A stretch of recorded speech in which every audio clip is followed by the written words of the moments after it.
You are listening to Digging In Podcast, presented by Rooted Wealth Advisors.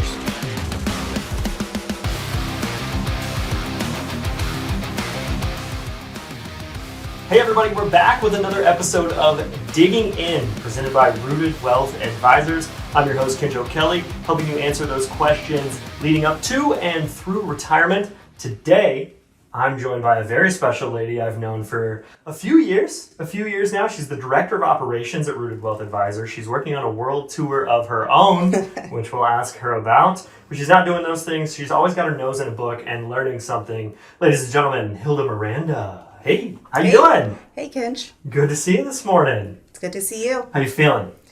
Energized. Energized, that's good. That's good. That's good. For those of you that don't know, Hilda's always got a smile on her face. She tries to hide it a little bit, but she's got some energy. She can bring it in the office as well.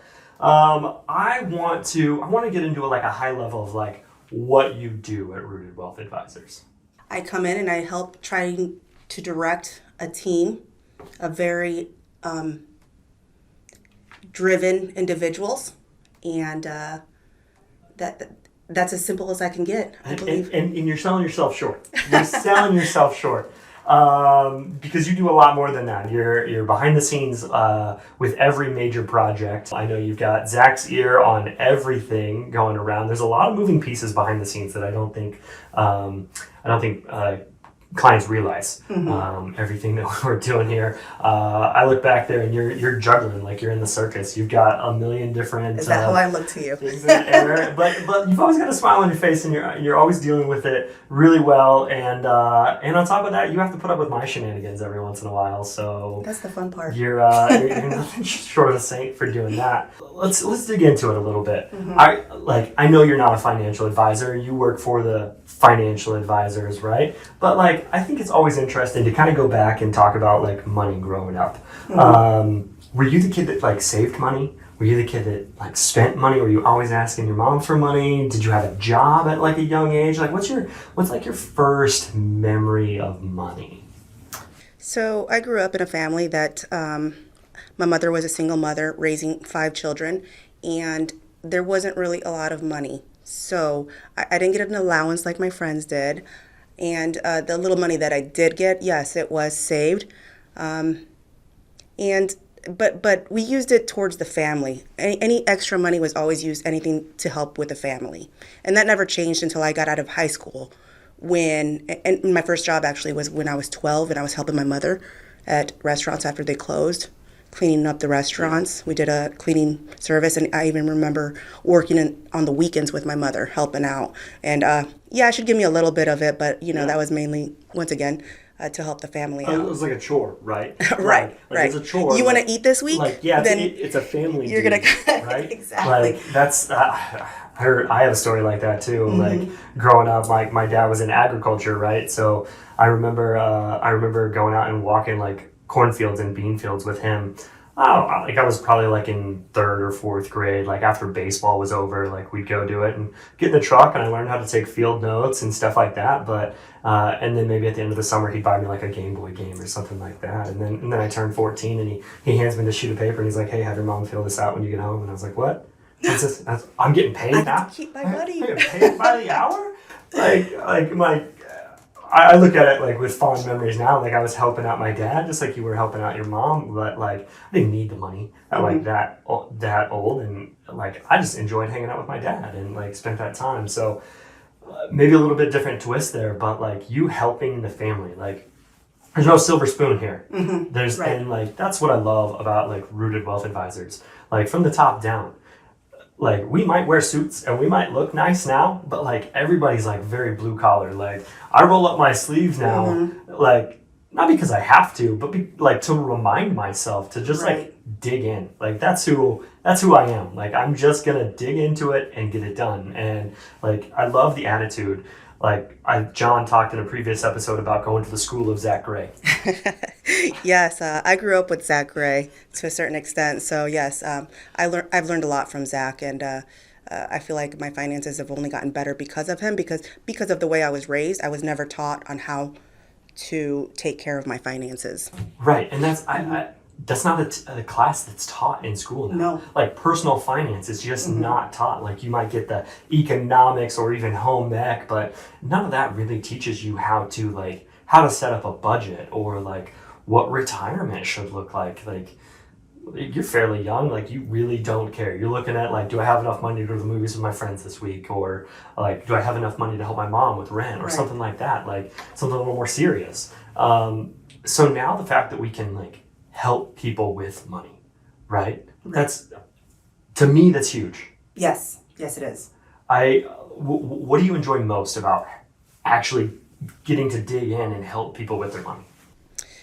Well, and I know this isn't like the fun part of it, but I do feel really well that when certain situations arise with our clients, they always go back to, I am so glad that I sat down with Zach Gray or one of the advisors at Rooted Wealth Advisors because of how we built their portfolio. Right. Because, let's be honest, they're at an age that, a lot of things happen to spouses or significant others. And they sat down with us, long before to actually be able to get that situated out before. So when something does happen, we're there to help. Right. So. Well, and it's not that if something happens, it's going to be when it happens. Yes. I don't know too many people who haven't died or had some major health thing. Like it's affected every single person.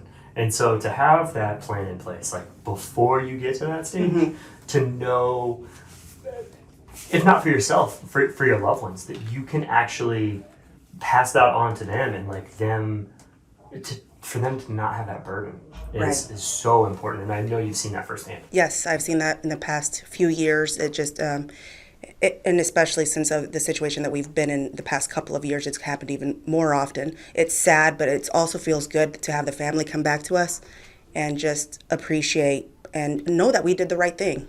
We did, we built everything accordingly and to their situation and their, unique experience just, it's volumes about what we do for our clients. I feel like true win-wins are like so hard to find nowadays, right? But it's a win for us because we get them as clients. It's a win for them because they get set up with proven income plan, with life insurance, with all these things that they are set for in the future. And I know something John and Zach touched on a little bit is that most people don't have those written income plans. Most people kind of have stuff scattered here and there and don't really have, they might have a vision for it, but it's not on paper. Right. And you and I both know, like if those goals aren't written down, if things aren't organized, it's just not going to get done or something's going to fall through the cracks. And maybe that could be costly to an heir or to themselves.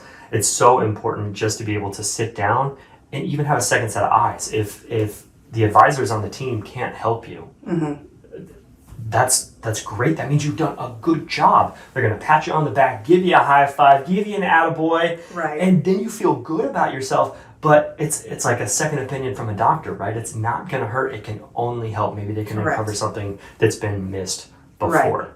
Right. Circling back around to your personal story, I know you've always been good with money, good with saving, right? Because your own personal story. So what is the best or the worst financial decision you've ever made? All of my 20s. So that's probably the worst financial. I mean, you just, you're young.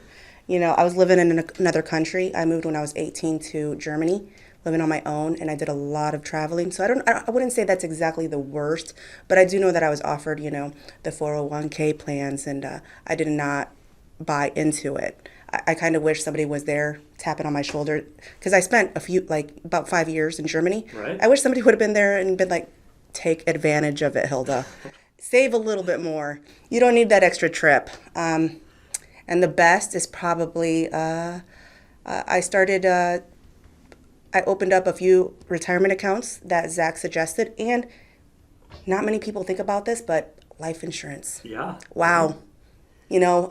So I have life insurance now, and I never did before I actually met Zach. That's good. So that's probably my best, and especially now that I have, a family. So it's so hard to say that like travel experiences are a financial mistake. Like I think you and I are kind of cut from the same cloth that we like to go and see and explore and do. And what better way to like explore culture than to just like dive in like full submersion and like try and find your way around a city where you don't speak the language or maybe you know a few words or whatever. So it's hard to say that that's a bad financial decision. Could have been better planned, I believe. You can always make that up, right? Right.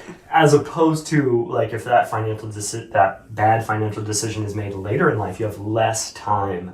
That is so true. To make that up. You're right. So it's super important for our clients like to look in the mirror and maybe come face to face with a hard decision, a hard choice that maybe they haven't been making the best choices. Maybe there's something that they don't see. And it doesn't hurt for that second opinion. It doesn't hurt to sit down with anybody on the team and just get a second look, right?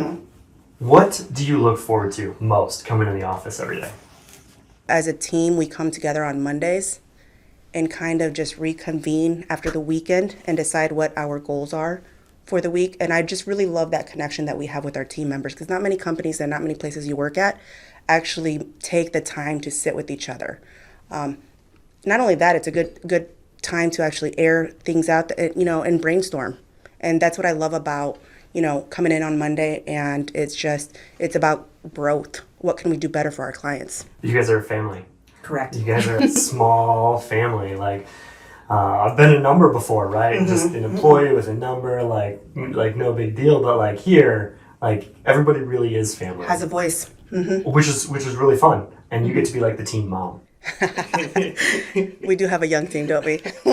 We do have a young team. We do work hard, play hard, right? That's right. That's right. And so we spend a lot of time helping get things ironed out, helping set up appointments, helping our advisors sort out their schedules. There's a lot behind the scenes in operations with paperwork, with projects, with transfers and all that fun stuff. And then on the marketing side, there's a whole mess of stuff to get into there. That's right. So some people went to the school of hard knocks. Some people went to the school of Zach Gray. We're waiting to see when he hears the episode with John, what he says about the school of Zach Gray. I think our clients would appreciate that they've kind of gotten to go to the school of Zach Gray a little bit. If you haven't heard him speak yet, folks, call the office, get your name on the calendar for an event, come see him speak. He really is one of a kind. Really is. Do you have anything else to add today, Hilda? No, thank you for setting this up, Kinch, because I really do, want our clients to get to know each and every one of us. And I feel like some of us that are left behind, in the back scenes or whatever, we don't really get to talk or connect as much as we'd like to. So this is kind of a nice way of bringing us out. We do exist. We do have a face. There's a whole team back Yes. there. There's like you open up the wardrobe to Narnia, and there's a whole team back there. We'd like to thank our presenting sponsor, Rooted Wealth Advisors, for today's show. If you have any questions about anything you've heard today, they'd love to visit with you. If you'd like a copy of the book, Your Retirement Lifeblood, give them a call, 815-918-4727. Again, that's 815-918-4727, and let them know that you heard about them from Digging In. That'll do it for us today. Until next time, keep digging in. Have a good night. Digging In Podcast. Presented by Rooted Wealth Advisors.